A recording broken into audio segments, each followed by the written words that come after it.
कहानी की शुरुआत होती है लूकस नाम के एक प्रोफेशनल स्नाइपर से, जो एक पहाड़ी के ऊपर लेटकर अपने टारगेट पर निशाना साधने की कोशिश कर रहा है। उसका मिशन है डोरमोफ नाम के एक आदमी को मार गिराना, जिसे एजेंसी ने एक बहुत ही खतरनाक आतंकवादी घोषित किया है। डोरमोफ इस वक्त एक ट्रेन में सफर कर रहा है और बेल्जियम जा रहा है। उस ट्रेन के अंदर लूकस का साथी मोरिनो भी मौजूद है, जो उसे लगातार टारगेट की मूवमेंट की पल पल की जानकारी दे रहा है। सब कुछ एकदम प्लान के मुताबिक चल रहा होता है, लेकिन तभी अचानक से एक छोटी बच्ची डोरमोफ के एकदम सामने आ जाती है। अब सिचुएशन बहुत ज्यादा नाजुक हो जाती है। ट्रेन बस कुछ ही सेकंड में एक अंधेरी सुरंग के अंदर जाने वाली है। अगर अभी गोली नहीं चली तो मिशन पूरी तरह से फेल हो सकता है, लेकिन अगर निशाना जरा भी चूका तो एक मासूम की जान जा सकती है। एकदम आखिरी पल में लूकस ट्रिगर दबाता है, गोली सीधे डोरमोफ को जा लगती है और मिशन पूरा हो जाता है। मिशन के बाद मोरिनो उसकी बहुत तारीफ करता है, क्योंकि जो काम 6 स्नाइपर्स मिलकर भी नहीं कर पाए थे, वो काम लूकस ने अकेले कर दिखाया। लेकिन लूकस कहता है कि मेरा निशाना उसके सर पर मारने का था, लेकिन गोली उसकी गर्दन में जा लगी। अगर मेरा निशाना जरा सा भी चूक जाता तो वो गोली उस बच्ची को लग सकती थी। इसी खौफ की वजह से वो फैसला करता है कि अब वो यह खतरनाक काम हमेशा के लिए छोड़ देगा और एक शांत जिंदगी जीने की कोशिश करेगा। कुछ दिनों बाद लूकस से मिलने उसका मैनेजर डेल पैटरसन आता है। लूकस उसे बताता है कि वो यह काम छोड़ना चाहता है, क्योंकि अब वो इस खून खराबे वाली जिंदगी से पूरी तरह थक चुका है। अगले दिन लूकस एक हार्बर पहुंचता है और वहां से एक बोट किराए पर लेता है। वो अपने पुराने दोस्त जैक से मिलने जा रहा था। वहीं हार्बर पर उसकी मुलाकात डेनी नाम की एक लड़की से होती है, जो असल में CIA की एक एजेंट है।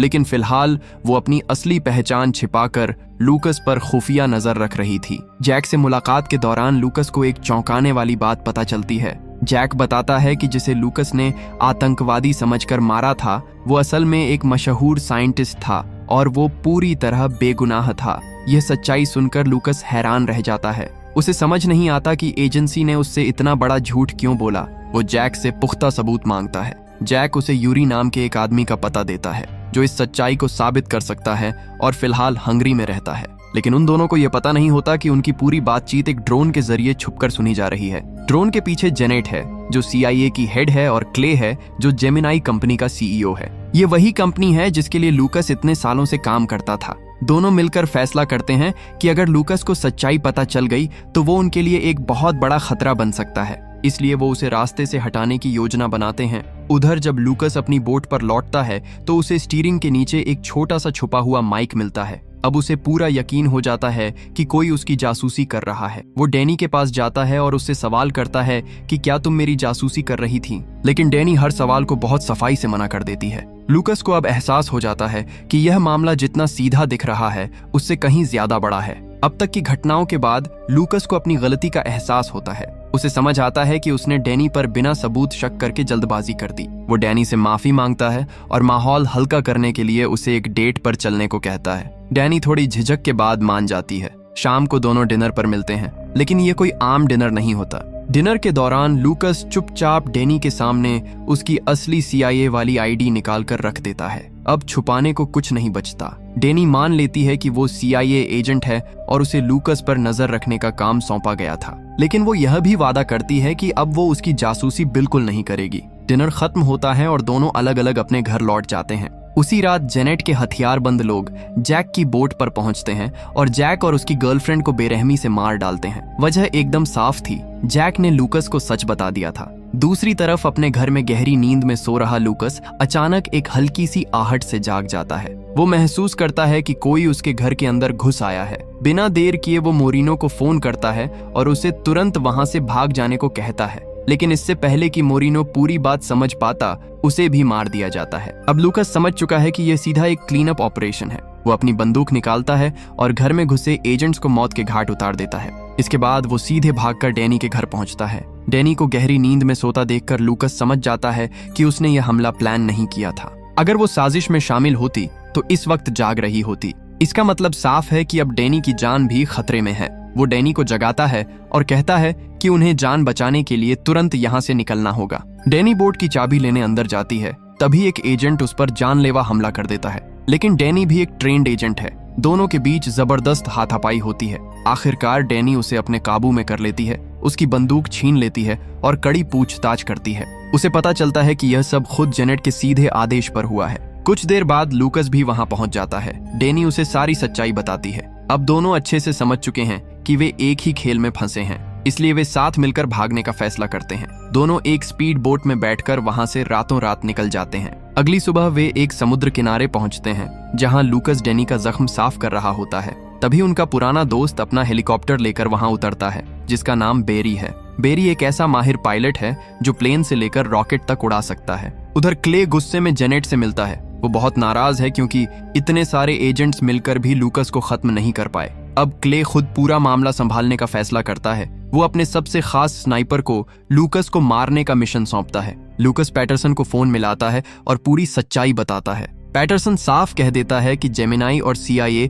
दोनों बहुत ऊंची ताकतें हैं। वो खुलकर लूकस की मदद नहीं कर सकता, लेकिन वो एक बहुत बड़ा राज बताता है। डोरमॉफ कोई आतंकवादी नहीं था, वो एक मशहूर साइंटिस्ट था। जब उसने जेमिनाई के लिए काम करने से साफ इनकार कर दिया, तब क्ले ने उसे मरवाने का आदेश दिया और लूकस को एक मोहरे की तरह इस्तेमाल किया गया। ये सुनकर लूकस के अंदर गुस्सा और पछतावा दोनों भर जाते हैं। इसके बाद लूकस, डेनी और बेरी कोलंबिया देश पहुंचते हैं और एक सुरक्षित होटल में रुकते हैं। अगली सुबह लूकस की नजर सामने वाली ऊंची बिल्डिंग पर पड़ती है। वहां एक स्नाइपर पूरी तरह से तैयार मौजूद है। लूकस समझ जाता है कि खेल शुरू हो चुका है। वो होटल से बाहर निकलता है ताकि स्नाइपर सिर्फ उसका पीछा करे और डेनी और बेरी वहां से सुरक्षित निकल सकें। जैसे ही वो बाहर आता है, खतरनाक पीछा शुरू हो जाता है। जल्द ही दोनों के बीच भारी गोलीबारी छिड़ जाती है। लेकिन इसी लड़ाई के दौरान लूकस को कुछ बहुत अजीब महसूस होता है। वो स्नाइपर बिल्कुल उसकी ही तरह लड़ रहा है। हर मूवमेंट, हर रणनीति मानो उसका ही एक छोटा वर्जन हो।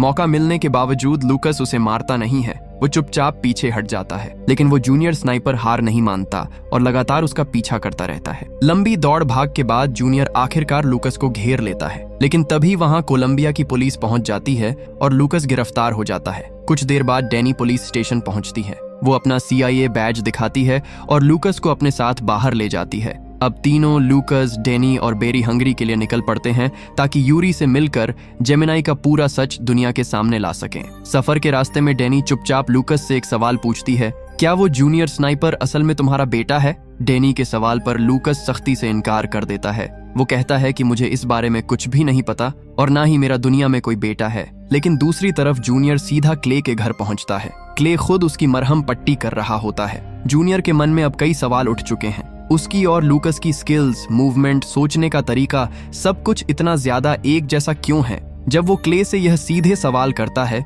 तो क्ले बात को टालने की कोशिश करता है। वो कहता है कि इन सब बातों पर ध्यान मत दो।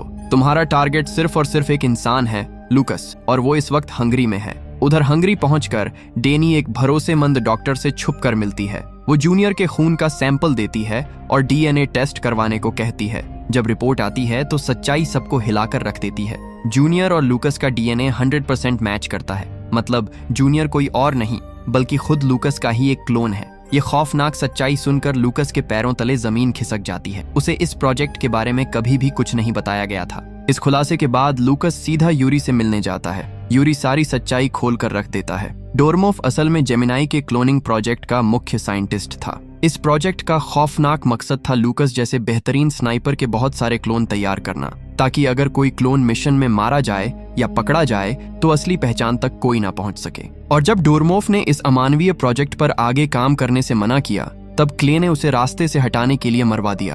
अब लूकस को सब समझ आने लगता है। उसे इतने सालों तक एक मोहरे की तरह इस्तेमाल किया गया था। सच्चाई जानने के बाद लूकस का खून खौल उठता है और वो एक प्लान बनाता है। वो चाहता है कि जूनियर से आमने सामने मिलकर उसे पूरी सच्चाई बताए। वो किसी तरह जेनेट तक एक मैसेज पहुंचाता है और एक डील रखता है, मेरी और उस जूनियर की मीटिंग कराओ, बदले में तुम्हारी एजेंट सुरक्षित लौट आएगी, वरना हालात तुम्हारे खिलाफ बहुत बुरे हो जाएंगे। मजबूरी में जेनेट तैयार हो जाती है। रात के अंधेरे में एक सुनसान गार्डन में जूनियर और डेनी की मुलाकात होती है। जूनियर पूरी तलाशी लेता है, लेकिन लूकस वहां सामने नहीं आता। जूनियर डेनी को बंदूक की नोक पर एक सुरंग में ले जाता है और लूकस को अंदर आने की चुनौती देता है। साथ ही वो सुरंग के रास्ते में एक ग्रेनेड फिट कर देता है ताकि जैसे ही लूकस अंदर आए वो धमाके में हमेशा के लिए खत्म हो जाए। कुछ ही पलों बाद सुरंग में एक जोरदार धमाका होता है। जूनियर जब संतुष्टि के साथ अंदर जाकर लाश देखने पहुंचता है, तभी अचानक पीछे से लूकस उसकी तरफ बंदूक तान देता है। असल में डेनी ने अपने दांतों के बीच एक माइक्रो माइक छुपाया हुआ था। लूकस बाहर से उनकी पूरी बातचीत सुन रहा था। धमाके से पहले ही उसने खुद को बहुत चालाकी से बचा लिया था। अब दोनों का आमना सामना होता है। लूकस कहता है, मैं तुम्हें मारना नहीं चाहता क्योंकि तुम असल में मैं ही हो। क्ले तुम्हारा असली पिता नहीं है, उसने तुम्हें सिर्फ अपने गंदे फायदे के लिए एक लैब में बनाया है। वो बताता है कि 25 साल पहले क्ले ने धोखे से उसका ब्लड सैंपल लिया था। मकसद था कि जब असली लूकस बूढ़ा हो जाए तो उसे जवान क्लोन से रिप्लेस किया जा सके। वो भरोसा दिलाने के लिए यह भी कहता है कि उसे मधुमक्खियों से भयंकर एलर्जी है और उसे बेवजह किसी को मारना बिल्कुल पसंद नहीं। जूनियर कुछ पल के लिए डगमगाता है, लेकिन फिर सच मानने से इनकार कर देता है। वो दोबारा पागल होकर हमला करता है। दोनों के बीच जबरदस्त फाइट होती है और लड़ते लड़ते दोनों गहरे पानी में जा गिरते हैं। जूनियर लगभग लूकस को डुबोकर मारने ही वाला होता है कि डैनी बीच में आ जाती है और लूकस की जान बचाती है। मौका देखकर जूनियर वहां से तुरंत भाग जाता है। अब जूनियर सीधा भागकर जेमिनाई के हेडक्वार्टर पहुंचता है और क्ले से आंखों में आंखें डालकर सच्चाई मांगता है। क्ले मान लेता है कि हाँ, तुम एक क्लोन हो, लेकिन मैंने तुम्हें इसलिए सच नहीं बताया ताकि तुम इमोशनली कमजोर ना पड़ो। मैं चाहता था कि तुम दुनिया के सबसे मजबूत इंसान बनो। वो अपनी मीठी बातों से जूनियर को फिर यकीन दिलाता है कि चाहे वो क्लोन हो, लेकिन उसने हमेशा उसे अपने सगे बेटे की तरह ही माना है। जूनियर प्यार का भूखा था, इसलिए एक बार फिर क्ले के झांसे में आ जाता है। कुछ समय बाद वो क्ले के कहने पर दोबारा लूकस को ट्रैक करता है। इस बार वो उसे मधुमक्खी के उस खतरनाक जहर से इन्फेक्ट कर देता है। लूकस जमीन पर गिरकर तड़पने लगता है। जूनियर ये सब देखकर समझ जाता है कि एलर्जी बिल्कुल वही है, दर्द वही है, कमजोरी भी वही है। अब उसे 100% यकीन हो जाता है कि वो सच में लूकस का ही क्लोन है और उसी पल उसके अंदर का इंसान जाग उठता है। वो तुरंत उसे एंटीडोट देता है और लूकस की जान बाल बाल बच जाती है। इसके बाद जूनियर एक और बड़ा राज बताता है। कई साल पहले क्ले ने लूकस की बॉडी में बहुत चालाकी से एक ट्रैकर फिट किया था ताकि वो उसे कभी भी ट्रैक कर सके। जूनियर अब पूरी तरह क्ले का सच जान चुका था, इसलिए उसने बड़ी सावधानी से लूकस की बॉडी में लगा हुआ वो ट्रैकर निकाल दिया। अब उसका इरादा एकदम साफ था, किसी भी तरह क्ले को खत्म करना और इस खतरनाक क्लोनिंग प्रोजेक्ट को हमेशा के लिए बंद करना। इसके बाद लूकस, जूनियर, डैनी और बेरी चारों मिलकर पास के शहर की तरफ बढ़ने लगते हैं। लेकिन क्ले इतनी आसानी से हार मानने वाला नहीं था। रास्ते में जूनियर के फोन पर अचानक क्ले की कॉल आती है। वो कहता है, अपनी गाड़ी से तुरंत बाहर निकल जाओ, अभी। और तभी खौफनाक सच्चाई सामने आती है। शहर के एंट्री पॉइंट पर एक भारी भरकम आर्मी टैंक पहले से ही उनका इंतजार कर रहा था। जैसे ही उनकी गाड़ी शहर में दाखिल होती है, टैंक सीधा उन पर एक खतरनाक मिसाइल दाग देता है। भयानक धमाका होता है और गाड़ी हवा में उछल जाती है। लूकस, डैनी और जूनियर अपनी फुर्ती से किसी तरह बच जाते हैं, लेकिन बेरी, उनका पुराना दोस्त, इस भयानक हमले में मारा जाता है। बेरी की मौत लूकस के दिल पर गहरा और ना भरने वाला वार करती है। धमाके के तुरंत बाद जेमिनाई के हथियारों से लैस सोल्जर्स चारों तरफ से उन्हें घेर लेते हैं। क्ले बिना हिचकिचाए ऑर्डर देता है कि सबको गोलियों से भूनकर खत्म कर दो और फिर गोलियों की भयंकर बारिश शुरू हो जाती है। लूकस और डैनी तुरंत अपनी पोजीशन लेते हैं। दोनों एक शानदार टीम की तरह लड़ते हैं, हर शॉट सटीक, हर मूवमेंट सोच समझकर। लेकिन दुश्मनों की संख्या बहुत ज्यादा थी, इसलिए वे पास के एक पक्के घर में घुसकर डिफेंस लेने का फैसला करते हैं। इसी बीच डैनी के पैर में एक गोली आकर लग जाती है। दर्द के बावजूद वो हिम्मत नहीं हारती और लूकस उसे संभालते हुए अंदर ले जाता है। उधर जूनियर इस पागलपन को रोकने के लिए सीधे क्ले के पास पहुंचता है और हमला रोकने को कहता है, लेकिन क्ले साफ इनकार कर देता है। यह देखकर जूनियर पहली बार उसके खिलाफ पूरी ताकत से खड़ा हो जाता है। वो क्ले पर जोरदार हमला करके उसे वहीं बेहोश कर देता है। इसके बाद वो लूकस की मदद करने के लिए वापस लौटता है। घर के अंदर जबरदस्त फायर फाइट चल रही होती है। जूनियर सोल्जर्स को खत्म करते हुए अंदर घुसता है। तभी एक अजीब सा मास्क पहने हुए ताकतवर सोल्जर उन पर हमला करता है। लूकस, डैनी और जूनियर तीनों मिलकर उस पर अंधाधुंध गोलियां बरसाते हैं। लेकिन अजीब बात यह थी कि उस पर गोलियों का कोई असर ही नहीं हो रहा था, यहाँ तक कि आग भी पूरी तरह बेअसर थी। आखिरकार जूनियर उसके करीब जाता है और लगातार गोलियां चलाता है जब तक कि वो जमीन पर गिर नहीं जाता। जब वे उसका भारी मास्क हटाते हैं तो सब सन्न रह जाते हैं। वो सोल्जर भी लूकस का ही एक और क्लोन था और उम्र में जूनियर से भी ज्यादा छोटा। इसका मतलब बहुत भयानक था। जेमिनाई सिर्फ एक नहीं, पूरी की पूरी क्लोन आर्मी बना चुका था। तभी होश में आया हुआ क्ले वहां पहुंच जाता है। वो मुस्कुराते हुए लूकस से कहता है, तुम्हें तो खुद पर गर्व होना चाहिए। तुम्हारे बेहतरीन डीएनए से हमने दुनिया की एक परफेक्ट आर्मी बनाई है, बिना डर, बिना इमोशन। क्ले शान से बताता है कि उसका मकसद था ऐसी सेना तैयार करना जिसमें असली सैनिकों की जान खतरे में ना पड़े। उसके मुताबिक यह देशभक्ति थी, लेकिन लूकस बहुत अच्छे से समझ चुका था यह देशभक्ति नहीं बल्कि इंसानियत के खिलाफ किया गया एक बहुत बड़ा अपराध था। जूनियर गुस्से में पागल होकर क्ले पर बंदूक तान देता है। लेकिन लूकस उसे रोक लेता है। वो बिल्कुल नहीं चाहता था कि जूनियर भी किसी को मारने का वो भारी बोझ उठाए जो वो खुद सालों से उठाता आ रहा है। इसलिए लूकस खुद बंदूक लेता है और बिना सोचे क्ले की छाती में गोली मार देता है। क्ले के गिरते ही जेमिनाई प्रोजेक्ट का हमेशा के लिए अंत हो जाता है। बाद में लूकस और पैटरसन मिलकर बाकी सभी क्लोन्स को एक नई पहचान दिलाते हैं ताकि वे सामान्य जिंदगी जी सकें, न कि किसी ताकतवर इंसान के हथियार बनकर। फिल्म के एकदम आखिरी सीन में हम एक खूबसूरत कॉलेज कैंपस देखते हैं। डैनी और लूकस वहां खड़े हैं। लूकस ने जूनियर का एडमिशन वहां करवा दिया है। अब दुनिया के लिए उसका नाम जैक्सन ब्रोगन है। वो अब किसी का क्लोन या परछाई नहीं, बल्कि अपनी खुद की पहचान के साथ एक नई जिंदगी शुरू कर रहा है और कहानी यहीं खुशी खुशी खत्म होती है। तो दोस्तों, आपको ये कहानी कैसी लगी कमेंट करके जरूर बताना और इसी तरह की कहानियों के लिए हमारे चैनल को सब्सक्राइब जरूर करना। मिलते हैं किसी नए दिन एक नई कहानी के साथ।